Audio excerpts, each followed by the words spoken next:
தியானத்துக்காக நான் ஒதுக்கிறேன். இந்த வேலைக்கிழமை ராத்திரியே தியானிச்ச வசனங்கள் நான் தியானிக்க நான் ஆசைப்படுறேன். ஹல்லேலூயா, ஹல்லேலூயா, ஹல்லேலூயா. மத்தேயு ராసిన సువార్త 11వ అధ్యాయము 31వ వాక్యం మనం చదువుకుందాం. మత్తయి రాసిన సువార్త 10వ అధ్యాయము 31వ వాక్యం. మీ తల వెంట్రుకలన్నీ లెక్కింపబడి ఉన్నవి కనుక మీరు భయపడకుడి. హల్లెలూయా, హల్లెలూయా. మీ యొక్క తల వెంట్రుకలన్నీ కూడా లెక్కింపబడి ఉన్నవి కాబట్టి మీరేం కాకూడదు, భయపడకూడదు. దయచేసి మనం చాలా చక్కగా గమనించాలి. మన యొక్క తల వెంట్రుకలకు మనం ఎంత விளைவிஸ்தாமோ நம்ம தலைமுடிக்கு நம்ம எவ்வளவு மதிப்பு கொடுக்கிறோம் இல்லையா? கொஞ்சம் பேர் கொடுக்குறாங்க. யாரு கொடுக்குறாங்க? தலைமுடிக்கு யார் மதிப்பு கொடுக்குறதா? பொம்பளைங்க அதிகமா கொஞ்சம் நீளமா இருக்கணும், நல்லா வளரணும்னு நினைப்போம். ஆனா அதே நேரத்துல நம்ம வளர்ச்சிட்டு இருக்கும் போது, நம்ம சீவிட்டு இருக்கும் போது நிறைய முடி என்ன போகுது, ஒட்டி போகுது. ஆனா அதை பத்தி என்ன பண்றது இல்ல. கொஞ்ச நேரம் கவலை இருந்தாலும் அதுக்கப்புறம் கவலை இருக்காது. நல்லா கவனிக்கணும். அதாவது ஏன் இந்த வார்த்தையை கர்த்தர் சொல்லியிருக்கிறாரு அப்படின்னு சொல்லி நம்ம இதை பார்த்தோம் அப்படின்னாக்கா, நம்ம கணக்கில் வைக்காத தலைமுடி, நம்ம தலைமுடி நம்ம என்ன பண்ண முடியாது, எண்ண முடியாது. ஆனா கர்த்தர் சொல்லியிருக்கிறாரு, మీ తల వెంట్రుకలు అన్నీ లెక్కింపబడి ఉన్నవి. అంటే మన తలలో ఉన్న వెంట్రుకలు ప్రతి ఒక్కటి కూడా దేవుడు எச்சி பெற்றுனார், லெக்க చేసినాడు. ரொம்ப ஆச்சரியமா இருக்கு இல்லையா? தலைமுடியே கர்த்தருடைய பார்வையில கணக்கு இருக்கு. நம்ம தள்ள இருக்கிற முடி, கணக்கில்லாத முடியே அவர் கணக்கு வச்சிருக்கிறாருன்னா, இங்க பாருங்க, என்ன பாரு, நீ தயவுசெய்து அந்த மாதிரி பண்ண, நீ நிறைய டைம் அந்த மாதிரி பண்ண. நான் அதை சொல்றேன். ரெண்டு பேரும் பார்த்து ஒருத்தர் பார்த்து சிரிச்சுக்கிறாங்க. என்ன பண்ணோம், நீ பார்க்கல, உங்க வீட்டுக்காரங்க ஏதாவது அடிக்கடி பார்த்து சிரிச்சுட்டே இருப்பாங்க. கவனம் நாத்திக்காம என்ன பண்ணணும், நீர் பார்க்கோ இல்லைன்னா கேட்க பேசி போகாது. இது தேவனுடைய சந்நிதி. நான் சொன்னீங்க, தேவனுடைய சந்நிதியில வாசனத்தை கேட்கும் போது ரொம்ப பயத்தோட இருக்கணும். சிரிக்கிறதுக்காக போகாதீங்க. தயவுசெய்து நான் சொன்னீங்க. உங்களுக்கு சிரிப்பா இருக்கிறது தெரியல, எனக்கு அழுகையா வச்சு கொஞ்ச நேரத்துக்கு முன்னாடி எசப்பா மிஸ் பண்ணி நான் என்ன பண்ணுவேன். அல்லேலூயா, அல்லேலூயா. எனக்கு நான் சொல்றது எல்லாம் பாய் மாறிக்கிற, நீங்க தூக்க மாறிக்கிற இல்ல, ஒரு லுங்கி ஒன்று கட்டியா சட்டை போடுற, நீ பக்க பச்சை போல கிடையாது, கொட்டு ஒன்று மாறிக்கிட்ட போதும். அல்லேலூயா, அல்லேலூயா.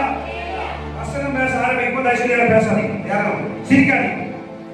நான் ஏதாவது ஜோக் பண்ணும்போது சிரிங்க, அவ்வளவுதான். நீங்க உங்க மனசுல சிரிச்சுக்கோங்க. ஒருத்தர் காரணம் சிக்கல் பண்ணி சிரிச்சுக்கிறேன், என் மைண்ட் கெட்டு போடுவோம். அல்லேலூயா. யோசனை பண்ணி பார்க்கணும். நம்ம கர்த்தர் சொன்னது எவ்வளவு கேர்லெஸ் இருக்கிறோம், ஆனா கர்த்தர் நம்ம மேல எவ்வளவு அக்கறையுள்ளவரா இருக்கிறார். அதுதான் நம்ம இந்த வசனம் நம்ம தியானிக்கிறோம். கணக்கில் வைக்காத முடி நம்ம தலைமுடி நம்ம கணக்கு வைக்கிறது இல்லை. ஆனா கர்த்தர் நம்ம தலைமுடி என்ன பண்ணிக்கிறாரா, எண்ணி வச்சிருக்காரா. உன் தலைமுடி நான் கவனிக்கிறேன்னு சொல்ல, உன் தலைமுடி ரொம்ப முக்கியமானது சொல்ல, உன் தலைமுடி எல்லாம் பண்ண என்ன பண்ண எண்ணி வச்சிருக்கிறேன். கர்த்தர் நம்ம தலைமுடி எண்ணி வச்சிருக்கிறாருனாக்கா, அப்போ நம்ம தலைமுடியை அக்கறை வைக்கிறது இல்லை. ஆனா நம்ம மேல கர்த்தர் எவ்வளவு அக்கறை வச்சிருக்காரு, நம்ம தலைமுடி மேலே கர்த்தர் அக்கறை வச்சிருப்பாரா, நம்ம மேல எவ்வளவு அக்கறை வச்சிருக்க நம்ம புரிஞ்சுக்கணும்.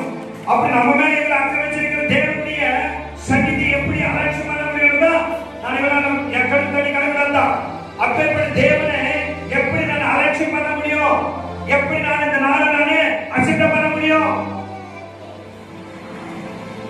கடந்த வருஷம் பாதுகாத்தாரு, இந்த மாசம் 24 நாள் பாதுகாத்து, இதுக்கு என்ன டேட்டு 24 கொண்டு நம்ம நிக்க வச்சிருக்காருன்னா, இந்த 20 நாள் நம்ம பாதுகாத்து நம்ம என்ன பண்ணோம், எவ்வளவு நன்றி அவர் சமுதிரம் செலுத்தணும்.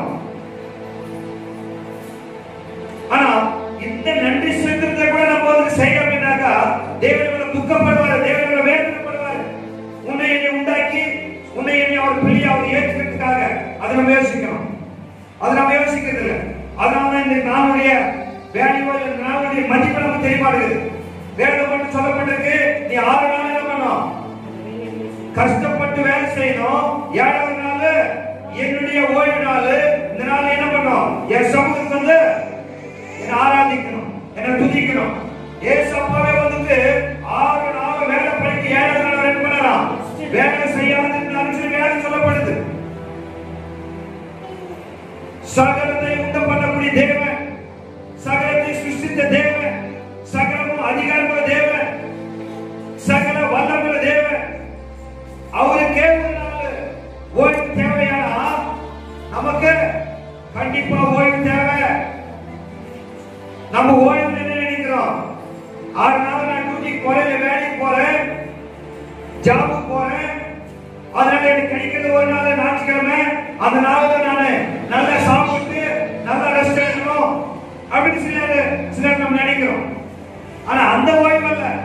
அவர் சமூகத்தில் வந்து அவர் செய்த நன்மைகளுக்காக, அவர் செய்த நன்மைகளுக்காக, நல்ல காரியங்களுக்காக, அவர் நம்ம ஆசீர்வதிச்சதுக்காக, அவர் கொடுத்திருக்கிற சுகம் பெரும் ஜீவன் ஆயுஷ் ஆரோக்கியத்தை நிமித்தமா அவர் சமூகத்துக்கு வந்து நன்றி சொல்ல மாட்டோமா அப்படின்னு எதிர்பார்க்கத்தான் தேவனுடைய ஆசை. அந்த ஆசை நம்ம நிறைவேற்றணும் அப்படின்னாக்கா தேவன் நம்ம வாழ்க்கையில நமக்கு பின்னாடி இருக்கிற வாழ்க்கையின் ஆசைகளை எப்படி நிறைவேற்றுவாரு அப்படின்னு நம்ம யோசித்து பார்க்கணும். நம்ம கேள்விக்கிற மாதிரி வரணும். நான் என் தேவனுடைய நாளை அசட்டை பண்ணி அவருடைய ஆசை நான் நிறைவேற்றல அப்படின்னாக்கா என்னுடைய வாழ்க்கையில பின்னாடி நாட்களை தேவனை எப்படி ஆசீர்வதிப்பார்? தேவனை ஆசீர்வதிக்கிற நம்ம என்ன பண்றோம், உடனே தேவன் மேல கோபப்படுறோம், தேவன் மேல குறை சொல்றோம். அதே நேரத்துல தேவனுடைய ஆசையை நாம் நிறைவேற்றல அப்படின்னாக்கா தேவனுக்கு எவ்வளவு கோபம் வரும், தேவனுக்கு மேல குறை சொல்லாம இருப்பாரோ யோசித்து பார்க்கணும். ஹல்லேலூயா. நல்லா கவனிக்கணும். లెక్కింపబడినవి కనుక మీరు భయపడకుడి. హల్లెలూయా. நம்ம பயப்படுறது குறித்து தான் சொல்றாரு. நமக்கு என்ன பயம், நம்ம வாழ்க்கையில பயம். என் வாழ்க்கை எப்படி ஓடும், என் குடும்பத்தை எப்படி நடத்துவேன், என் பிள்ளைகளை எப்படி போஷிப்பேன், என் பிள்ளைகளை எப்படி படிக்க வைப்பேன், என் பிள்ளைகளுடைய வாழ்க்கையில அவங்க நான் என்ன சேர்த்து வைப்பேன், என்ன செய்யணும், நிறைய கவலைகள், நிறைய பயம். அதான் கருத்து சொல்றாரு. தள்ளக்க முடியல, நான் எங்க வச்சிருக்கப்பா, எல்லாமே என்னோட கணக்கு இருக்குது. என் சித்தில்லாத தள்ளக்கு ஒரு முடிவு என்ன வருதா, கீழே விழாது, என் அனுமதியில அது ஒண்ணு நடக்காது. ஏன் நீ பயப்படுற, எதுக்கு நீ கவலைப்படுற, ஏன் நீ கலக்குற, ஏன் நீ துக்கப்படுற, ஏன் நீ யோசிக்கிற? நிறைய நேரம் நமக்கு என்ன பண்றோம், அப்படியே உட்கார்ந்து இருப்போம். யாரும் வந்து கேட்ட என்ன பண்ண நிறைய யோசனைங்க, நிறைய கவலைங்க, நிறைய துக்கங்க அப்படின்னு சொல்லி நம்ம சொல்லிட்டு இருக்கோம். அதான் சொல்றாரு, அப்பேற்பட்ட நம்ம தேவன் பலப்படுத்த, நம்ம தேவன் உற்சாகம் மூட்ட தேவன் தான் சொல்றாரு. தலைமுடியில நான் ஏறிச்சிருக்கப்பா, நீ கவலைப்படாத, பயப்படாத. మీరు అనేకమైన పిచ్చుకల కంటే శ్రేష్ఠులు. హల్లెలూయా, ஹல்லேலூயா. இங்க ஒரு உதாரணம் சொல்றாரு, ஒரு ஊமையை சொல்றாரு. என்ன சொல்றாரு, நீ வந்துட்டு நீ நினைக்கிற மாதிரி ஒரு சாதாரணமான ஆள் அல்ல. హల్లెలూయా. మీరు అనేకమైన పిచ్చుకల కంటే, పిచ్చుకలంటే పక్షులు, గువ్వలు, వాటికంటే మీరు శ్రేష్ఠులు. అదే కాకుండా விசேஷித்தவங்க. ஏன் ஆகாயத்துடைய பறவைகள் ஏன் சொன்னாரு அப்படின்னு சொன்ன பார்த்தோம் அப்படின்னாக்கா அது என்ன பண்றது இல்ல, அது நம்மள மாதிரி என்ன பண்றது இல்ல, கஷ்டப்படுறது இல்ல, அது விவசாயம் பண்றது இல்ல, அது வேலை செய்யறது இல்ல, அது உத்தியோகம் இல்ல, அதுக்கு வருமானம் இல்ல, அதுக்கு சம்பளம் இல்ல. நமக்கு வேலை இருக்குது, வருமானம் இருக்குது, நமக்கு உத்தியோகம் இருக்குது, இல்ல விவசாயம் இருக்குது, இதுல எல்லாரும் வருமானம் வந்துட்டு கூட நமக்குள்ள என்ன கவலை, பயம். ஆனா ஆகாயத்துடைய பறவைகளை பார்க்கும்போது அதுக்கு என்ன இல்ல, விவசாயம் கிடையாது. அது நமக்கு இருக்கிற மாதிரி வீடு இல்ல, நமக்கு இருக்கிற மாதிரி பூமி இல்ல, நமக்கு இருக்கிற மாதிரி அது கை வேலைங்க இல்ல. நமக்கு எல்லாம் கை வேலை திரும்ப இருக்கு. நம்ம சொல்லுவோம் சில இடத்துல, அவன் உத்தியோகம் பரவாயில்ல, அவனுக்கு கவர்மெண்ட் வேலை இல்ல பரவாயில்ல, அவனுக்கு என்ன இருக்குது, கை வேலை இருக்குது. ஒரு மெக்கானிக் கை வேலை இருக்குது இல்லையா, அவனுக்கு கை திறமை. ஒரு ஸ்பேனர் இருந்தா போதுடா, அவன் எப்படி வேணாலும் போயிடுவான். ஏன்னா அவனுக்கு கை திறமை இருக்கு. ஆனா ஆகாயத்துடைய பறவைகளுக்கு என்ன இல்ல, அப்பேற்பட்ட திறமை இல்ல. అలా சொல்றாரு, మీరు అనేకమైన పిచ్చుకల కంటే శ్రేష్ఠులు, మనుషుల ఎదుట నన్ను ఒప్పుకొనువాడు ఎవడు, పరలోకమందు నా తండ్రి ఎదుట నేను వానిని ఒప్పుకొను. హల్లెలూయా.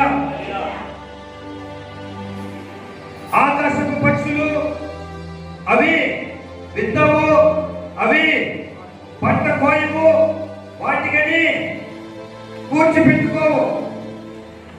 ఉదయం లేచి ఏం చేస్తుంది, అవి ఎక్కడో ఒక చోట రాత్రంతా చెట్టు మీదనో ఏ కొమ్మ మీదనో ఎక్కడో ఒక చోట వచ్చి విశ్రమిస్తుంది, మంచిగా నిద్రపోతుంది. ఉదయం లేచిన వెంటనే రెక్కలు తెచ్చుకుంటూ రెక్కలు కొట్టుకుంటూ ఎగిరిపోతుంటాది. ఎక్కడికి వెళ్తాదని తెలియదు, ఎక్కడికి వెళ్ళాలో తెలియదు, ఎక్కడికి వెళితే దానికి ఆహారము దొరుకుతుందని తెలియదు. కానీ వాటిని దేవుడు ఏం చేస్తున్నాడు, పోషిస్తూ ఉన్నాడు. అందుకే చెప్తున్నమాట, పక్షులు చూడండి, వాటికంటే మీరు శ్రేష్ఠులు. చాలా క్లుప్తంగా ఒక చిన్న ఉదాహరణ అన్నమాట. మనం ఆలోచించుకోవాలి, ఎందుకు ప్రభువా, పక్షులు అంటే ఏంటి, పక్షుల యొక్క జీవిత శైలి ఎలాంటిది, మరి మానవుల యొక్క జీవితం ఎలాంటిది. పక్షి మనం చూస్తున్నాము, మనకందరికి తెలుసు. చాలా పక్షులు మన ఇళ్ళ దగ్గర ఉంటారనమాట. మన ఇళ్ళ దగ్గర చెప్పుకుంటే అక్కడ కూడా ఉంటారు. రాత్రి సరైనగా ఉంటుంది, తెల్లవారు లేచిన వెంటనే అరుచుకుంటూ వెళ్ళిపోతుంటారు. మళ్ళా తిరిగి వచ్చి గుడిలో చేరుకుంటారు. కాబట్టి మన ఉదాహరణ చెప్తున్నమాట, వాటిని పోషిస్తున్నటువంటి నేను మిమ్మల్ని కూడా పోషించగలను. కాబట్టి మీరు భయపడకండి. మీరు చేయవలసిన పని ఏంటంటే, నన్ను మీ యొక్క రక్షకునిగా, మీ యొక్క దేవునిగా, మీ యొక్క కాపరిగా నన్నే చేయాలి, ఒప్పుకోవాలి. ఎవరైతే నన్ను ప్రజల ముందు, అందరి ముందు ఒప్పుకుంటారో వారిని నేనేం చేస్తాను, పర్లోక రాజ్యంలో కూడా నా తండ్రి దగ్గర నేను ఒప్పుకుంటాను. హల్లెలూయా, హల్లెలూయా. చాలా సార్లు దేవుని మన యొక్క తండ్రిగా, మన యొక్క విమోచకునిగా, మన యొక్క రక్షకునిగా ఒప్పుకోవడానికి ఆలోచిస్తాం. కొంతమంది ముందు మనల్ని మీరు క్రైస్తవులని మనం చేస్తాం, ఇదో చూస్తాం. ఎందుకో ఒప్పుకుందామా వద్దా కదా, అవును కదా. హల్లెలూయా. ఆలోచిస్తాం. నేను క్రైస్తవుని చెప్తే మరి నాకు రావాల్సినటువంటి ఏదైనా ఆగిపోతుందా? హల్లెలూయా. చాలా విషయాలు ఉన్నాయన్నమాట. కాబట్టి దేవుడు చాలా చక్కగా చెప్తున్నాడు అన్నమాట. ఎవరైతే మనుషుల మధ్యలో, మనుషుల ముందర నన్ను ఒప్పుకోకపోతే దేవుని యొక్క రాజ్యంలో, లోకంలో ఎంత పరిశుద్ధంగా జీవించినప్పటికీ కూడా, పాపము చేయని జీవితంలో జీవించి కూడా యేసుక్రీస్తుని యొక్క సొంత రక్షకుడిగా నీవు అంగీకరించకపోతే, ఒప్పుకోకపోతే, పరలోక రాజ్యంలో నీకేం లేదు, చోటు లేదు. ఎందుకంటే అక్కడ కుమారుడైనటువంటి యేసుక్రీస్తు వారు ఎవరినైతే నా యొక్క కుమారుడు అని తండ్రి దగ్గర ఒప్పుకుంటారో వారికి మాత్రమే పరలోక రాజ్యంలో స్థలం ఉంటుంది. అందుకే చెప్తున్నా మా దగ్గర హల్లెలూయా. మనిషి ఎదుట ఎవడు నన్ను ఎరుగనను వారిని పరలోకమందున్న నా తండ్రి ఎదుట నేను ఎరుగనను. హల్లెలూయా. ఎవరైతే మనుషుల ముందు నేను దేవుని బిడ్డ కాదు అని ఎవరు నిరాకరిస్తారో వారిని కుమారుని యేసుక్రీస్తు వారు కూడా పరలోక రాజ్యంలో ఏం చేశారంట? నిరాకరిస్తారు. దేవుడు అక్కడ నిరాకరిస్తే మనకి అక్కడ ఏం లేదు, చోటు లేదు.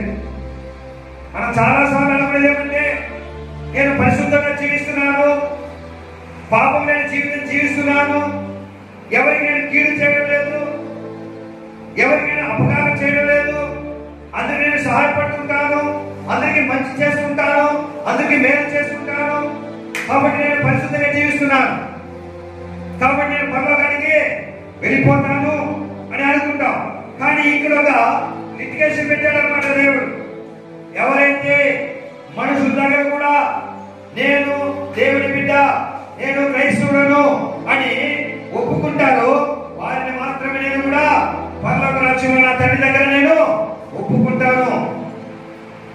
అంటే ఈ యొక్క కార్యం మనం చూసినట్లయితే ఎవరినైతే ప్రభువైన క్రీస్తు వారు ఒప్పుకుంటారో వారిని మాత్రమే పరలోక రాజ్యంలో స్థలం అన్నట్టుగా మనం గ్రహించాలి. కాబట్టి ఆ విషయంలో మనం చాలా జాగ్రత్తగా కలిగి ఉండాలి. భూమి మీదకి సమాధానము పంపవచ్చిందని తలంచకుడి. హల్లెలూయా. మనం ప్రార్థన చేసేటప్పుడు ఎప్పుడు చెప్తుంటాం, కానీ ఈ విధంగా చెప్పి ఎప్పుడు ప్రార్థన చేయము. ఏమని చెప్పే, అయ్యా మీరు భూమి మీద సమాధానకర్తగా మీరు వచ్చారు, మీరు సమాధాన ప్రభువు, మీరు శాంతి స్వరూపులు, మీరు చాలా మమ్మల్ని ప్రేమించేటువంటి ప్రేమ స్వరూపి అని ఎప్పుడు మనము చెప్పి ప్రార్థన చేస్తూ ఉంటాం. కానీ ఇక్కడ దేవుడు చెప్పే మాట ఏంటంటే నేను భూమి మీదకి సమాధానమును పంపవచ్చునని తలంచకుడి. హల్లెలూయా. ఎందుకు దేవుడు వచ్చాడో ఆలోచించుకోవాలి మనం. దేవుడు భూమి మీద సమాధానాన్ని ఇవ్వకపోతే మరి సమాధానం ఎక్కడ వస్తుంది? కానీ ఇక్కడ చాలా చక్కగా చెప్తున్నమాట, మనకు అర్థమయ్యే విధంగా నేను భూమి మీదకి సమాధానాన్ని పంపవచ్చునని మీరు తలంచుకొని ఖడ్గమునే గాని సమాధానము పంపుటకు. హల్లెలూయా. హల్లెలూయా. కర్తవ్య దేవుని స్తోత్రం చేసుకుందా. దేవుడు ఖడ్గాన్ని పంపడానికే భూమి మీదకి వచ్చాడంట, సమాధానాన్ని పంపడానికి నేను రాలేదు అని చెప్తున్నాడు. ఈ మాట మనం నమ్మాలో కదా, ఈ మాట మనము నమ్మాలా వద్దా అనిపిస్తుంది. ఎందుకంటే దేవుడు ప్రేమ స్వరూపి, ఆయన సమాధానపు కర్త. ప్రభువా మీకు సమాధానమే మాకు ఇచ్చిపోయారు అని మీరు మాట సెలవిచ్చినారు అని మనం చెప్తూ ఉంటాం. కానీ ఇక్కడ మాత్రం దేవుడు చెప్తాడన్నమాట, నేను భూమి మీదకి సమాధానాన్ని పంపడానికి వచ్చానని మీరు అనుకోకండి. నేను భూమి మీదకి ఖడ్గము దేనికి గుర్తు? ఖడ్గము యుద్ధానికి, గొడవలకి. హల్లెలూయా. కాబట్టి ఖడ్గమునే పంపవచ్చిందని అంటున్నాడు. ఒక మనిషికి, వారి తండ్రికి, కుమార్తెకును, ఆమె తల్లికి, కోడలికి, ఆమె అత్తకి. హల్లెలూయా. హల్లెలూయా. ఏమంటా? ఒక మనిషికి, తండ్రికి, కుమార్తెకును, తల్లికి, కోడలికి, అత్తకి విరోధము పెట్టవచ్చింది. మరి తండ్రి కుమారుడు, తల్లి కుమార్తె, మరి అత్త కోడలు, తండ్రి కొడుకు, వీళ్ళందరూ ఎక్కడ ఉంటారు? వీళ్ళందరూ ఎక్కడ ఉంటారు? వీళ్ళు ఉన్న స్థలాన్ని ఏమంటారు? కుటుంబము. హల్లెలూయా. లేదంటే ఇల్లు. ఆలోచించాలి. మరి ఈయన గొడవ ఎక్కడ పెట్టడానికి వచ్చాడంట? కుటుంబంలోనే. ఈ రోజుల్లో కుటుంబంలో గొడవలు, కుటుంబంలో కలహాలు, కుటుంబంలో భార్య భర్తకి కాదు, తల్లికి కూతురికి కాదు, తండ్రికి కుమారునికి కాదు, అత్తకి కోడలికి కాదు. ఇది ఈ రోజుల్లో మన కుటుంబాల్లో లేదంటే మన సమాజంలో జరుగుతుంది అంటే దీనికి ఆశ్చర్యపడాల్సిన అవసరము లేదు. ఎందుకంటే ఇది దేవుడే కలుగు చేసిన ఒక కార్యం. హల్లెలూయా. మరి ఈ కార్యాన్ని ఎందుకు కలుగు చేశాడు? సమాధానపు అధిపతి,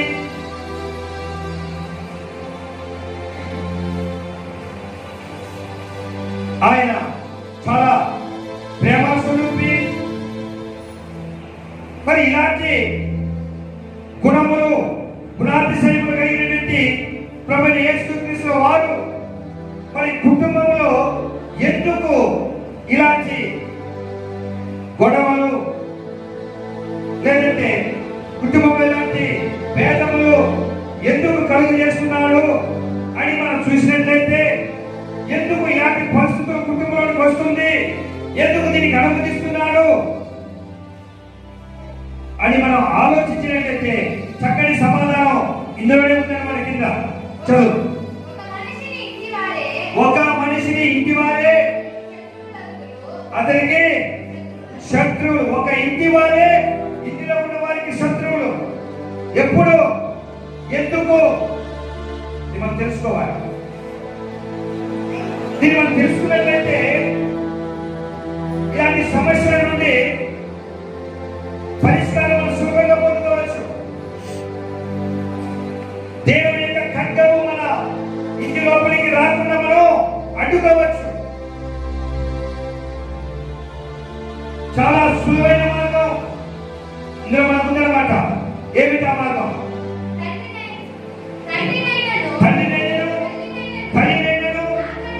నాకంటే నాకంటే నాకంటే దేవుని కంటే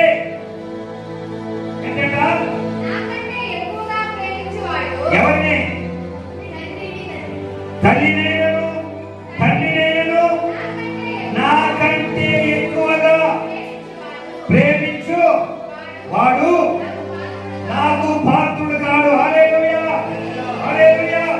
ఏ కుటుంబంలో దేవుని కంటే తండ్రిని, తల్లిని, మరి కుమార్తెను, మరి కుమారుడిని, లేదంటే దేవుడు మనకి ఇచ్చిన పనిని, లేదంటే దేవుడు మనకి ఇచ్చిన కుటుంబాన్ని, ఇంటిని, దేవుడు మనకి ఇచ్చినటువంటి ఆశీర్వాదాన్ని, దేవుడు మనకి ఇచ్చినటువంటి ఐశ్వర్యాన్ని, దేవుడు మనకి ఇచ్చినటువంటి చేతి పనిని, దేవుడు మనకి ఇచ్చినటువంటి ఉద్యోగాన్ని, జాబ్ని ఎవరిని ఎక్కువగా ప్రేమిస్తారో, ఎవరైతే ఎక్కువ దానికి విలువిస్తారో ఆ యొక్క కుటుంబానికి దేవుడు దేన్ని పంపిస్తాడు? ఖడ్గాన్ని పంపిస్తాడు. హల్లెలూయా. హల్లెలూయా. సమాధానం పూర్త ఎక్కడ ఉండాలి? గొడవలు ఎక్కడ ఉండాలి? అసమాధానం ఎక్కడ ఉండాలి అని మనం ఆలోచించినట్లయితే దేవుడు చాలా చక్కగా చెప్పాడు అన్నమాట. ఏ కుటుంబంలో నాకంటే అంటే దేవుడి కంటే, మన లక్ష్యుడి కంటే, తన తల్లిని, తన తండ్రిని, తన కుమారుడిని, తన కుమార్తెను, తన కోడల్ని, తన అత్తని దేవుడు మనకిచ్చినటువంటి సృష్టిని ఎక్కువగా ప్రేమిస్తే అలాంటి కుటుంబంలో దేవుని యొక్క ఖడ్గము వస్తాయి. ఆ కుటుంబంలోనే దేవుని యొక్క ఉగ్రత దిగుతుంది, దేవుని యొక్క కోపం వస్తుంది. దేవుని యొక్క కోపము, దేవుని యొక్క ఉగ్రత, దేవుని ఖడ్గము ఏ కుటుంబంలో ఉండదో ఆ కుటుంబంలో సమాధానము ఉండదు, నెమ్మది ఉండదు, ఐక్యమత్యం ఉండదు, ఏకత్వము ఉండదు. హల్లెలూయా. కుటుంబ